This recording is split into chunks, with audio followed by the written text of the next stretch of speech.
Samia Maktouf, avocate, bonsoir. Merci d'être avec nous pour décrypter l'actualité. À vos côtés, Alexandre Chauveau, journaliste chez Europe 1. Bonsoir Alexandre. Régis Le Sommier. 1 heure ce soir, grand reporter.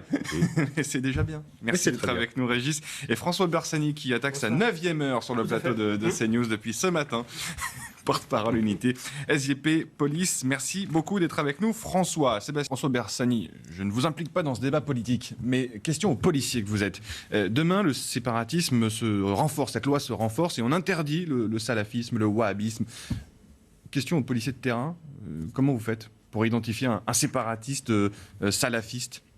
Alors, même si on reprend le discours des Mureaux sur mon département, ça va être compliqué de mettre en face de ce discours qui est salafiste, qui n'est pas salafiste, ce qui est autorisé, ce qui n'est pas autorisé. Moi, je voulais juste vous dire, Monsieur Signor, en fait, que là, on communique beaucoup, en effet, sur cette décision du TA. Alors, on n'a pas tous les attendus encore du tribunal administratif. Donc, est-ce qu'ils ont juste focalisé sur le désagrément porté à l'entourage familial? Mais il faut savoir que ce genre de rejet, en fait, c'est le quotidien dans les tribunaux administratifs de toute la France. Pour moi, qui ai traité encore jusqu'à mois de janvier dernier les procédures d'étrangers en situation irrégulière, c'était une des grandes causes, parce qu'aujourd'hui, vous avez des avocats, et c'est bien normal, qui sont des spécialistes en droit de l'immigration. C'est un droit en plus qui s'est hyper étoffé, qui s'est professionnalisé. En plus, on a vraiment des avocats spécialistes qui arrivent à trouver toutes les failles. C'est comme en droit routier, on a vraiment des spécialistes.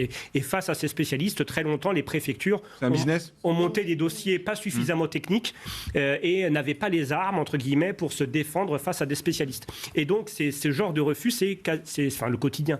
Beaucoup de décisions aujourd'hui sont attaquées. Alors, le discours de M. Chenu, c'est toujours basé sur le souverainisme. Est-ce qu'on doit appliquer que des lois franco-françaises et en quoi des lois européennes, enfin en tout cas des conventions européennes viennent s'immiscer?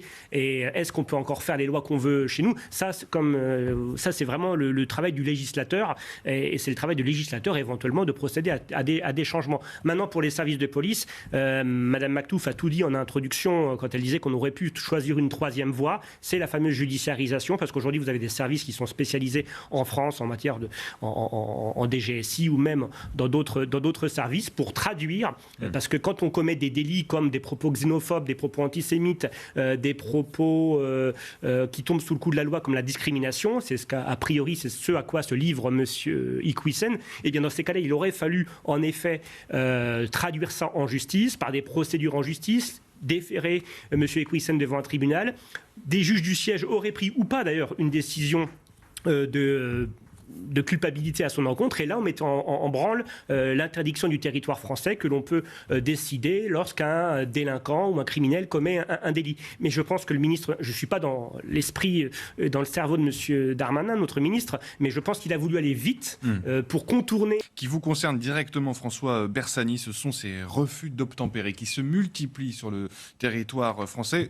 D'ailleurs, première question, est-ce qu'ils se multiplient ou est-ce qu'on en entend davantage parler, vous qui avez de l'expérience sur le terrain? Les deux, mon général, la diffusion, enfin dire d'images maintenant hyper fréquentes, que ce soit de la vidéoprotection ou des objectifs amateurs, font qu'on en parle plus. Mais en matière, en valeur absolue, au niveau des chiffres, 2010, c'était 13 000 refus d'obtempérer par an. 2021, c'est 28 000. Donc on a doublé en 10 ans. Donc c'est un fait. Après, sur la répression, on a eu beau avoir une répression portée à 1 an d'emprisonnement. Eh bien, comme le grand mal-être et le grand malaise, c'est que pour l'instant, en tout cas, on va voir ce que les états généraux de la justice, de quoi vont-ils accoucher, mais jusqu'à présent, on sait qu'on a un principe d'érosion de la peine en France et de non-certitude de cette même peine, ce qui fait que les sanctions pour l'instant prévues, n'étant pas appliquées dans leur sévérité, eh bien, ça a donné pour nous un signal. Enfin, en tout cas, ça n'a pas, il n'y a pas de peur du gendarme en l'espèce des refus d'obtempérer.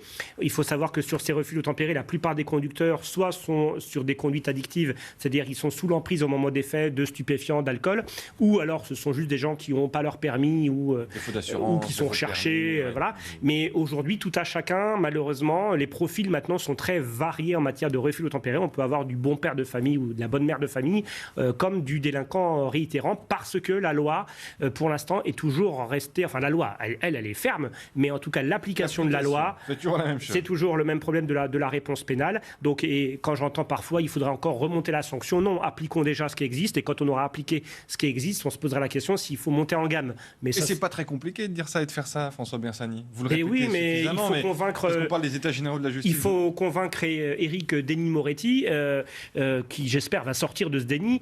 Mais ça, c'est un problème après qui dépasse les forces de police. Mais en tout cas, il faut que ces États généraux puissent accoucher de quelque chose. Et en tout cas, on règle. Alors, je dis pas qu'on réglera le refus d'obtempérer, mais une fois que la foudre se sera abattue dans sa grande fermeté sur des auteurs, ça va peut-être vacciner des passages à l'acte suivants. Selon Unité SGP, en France, un refus d'obtempérer a lieu toutes les 20 à 30 minutes. 20 à 30 minutes ? Oui, alors. François Bersani, c'est votre syndicat qui donne ces chiffres, je crois. 20 à 30 minutes, un refus d'obtempérer en France ? Écoutez, oui, 28 000 en une année. Alors, tous les refus d'obtempérer ne se finissent pas par un drame. Ne se valent pas. Ne se valent pas, mais je voudrais quand même qu'on pense toujours que des gendarmes ou des policiers meurent sur des refus d'obtempérer. On se rappelle de Mélanie Lemay, gendarme, qui était décédée à Port-Sainte-Marie, c'était en juillet 2020. Et puis le même mois, nous avions un collègue qui est décédé au Mans. Éric Monroy, et donc la preuve que ce refus d'obtempérer n'est pas toujours bénin, puisqu'on a de nombreux policiers qui sont quand même décédés ces dernières années, et puis après tout un lot de blessés, de collègues qui parfois vont être mutilés, mutilés à vie avec des infirmités permanentes. On casse un peu l'ambiance à cette heure-là, mais vous avez raison de nous préciser la réalité des faits, parce qu'effectivement... Il faut savoir que le refus d'obtempérer, ça n'est pas juste souvent un refus de s'arrêter au geste de l'agent, mais que derrière, on part dans un périple qui, en plus, parfois peut être dommageable pour tout un chacun, des citoyens croisés sur la route. On parle aussi souvent des rodéos urbains, et ce sont des conduites plus que dangereuses, aussi bien pour les policiers qui essayent de les réprimer que pour la population. Donc aujourd'hui, il y a besoin en effet C'était classé jusqu'à présent en délit routier, donc comme beaucoup d'autres délits, les conduites sans permis, les conduites en état d'ivresse. Mais aujourd'hui, ce type de délit spécifique, il faut souvent, comme c'est l'intégrité physique de policiers ou de gendarmes ou de douaniers aussi qui sont mis en cause, il faudra aussi qu'au niveau des magistrats qui jugent ou des procureurs qui poursuivent, qu'il y ait une montée en puissance dans la gamme de sanctions. C'est audible ça, François Bersani ?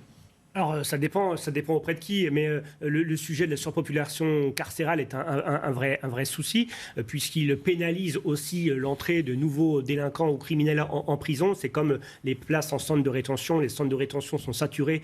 Tant qu'on ne règle pas le problème de la capacité hôtelière, que ce soit en prison ou en centre de rétention, on n'arrivera pas à faire appliquer la loi ni à faire des reconduites aux frontières, puisqu'avant, il faut les faire passer par ce stade des centres de rétention. Quand on n'a pas de place, on ne peut pas donc procéder aux mesures d'éloignement. Mais là, on est plus sur un problème de politique pénale plutôt que sur un problème de ministre, puisque avant M. Dupond-Moretti, on a eu Mme Belloubet, on a eu Mme Taubira, qui étaient toujours sur cette idéologie héritée de la gauche, plutôt des années 80. C'était la liberté doit être la règle et l'emprisonnement doit être l'exception. Sauf que le degré et la nature aujourd'hui de la délinquance a changé. Le nombre de faits est en perpétuelle évolution. On est sur les dernières années à 3 800 000 crimes et délits, ce qui est loin des années 1980. Et on ne s'est pas vraiment adapté pour la population carcérale. On dit oui, mais il n'y a plus de place en prison. Sauf qu'aujourd'hui, on a toujours un seul modèle en France, c'est de construire des maisons d'arrêt ou des maisons centrales, donc des forts Alamo, des forts Knox. Sauf qu'aujourd'hui, on ne s'inspire jamais de ce que font les pays européens. Vous avez des pays européens, comme aux Pays-Bas, comme en Angleterre, qui eux ont choisi de faire appliquer même les peines les plus courtes et dans des structures qu'on n'appelle pas maisons d'arrêt. Même 24 heures. Même 24 heures, 3 jours pour une conduite en état d'ivresse. En fait, l'idée, c'est de donner un signal, un coup d'arrêt tout de suite, de ne pas enfermer, parce qu'on sait qu'une place en prison, les derniers chiffres qui étaient donnés, le coût d'une construction d'une place en prison, c'est entre 200 et 300 000 euros.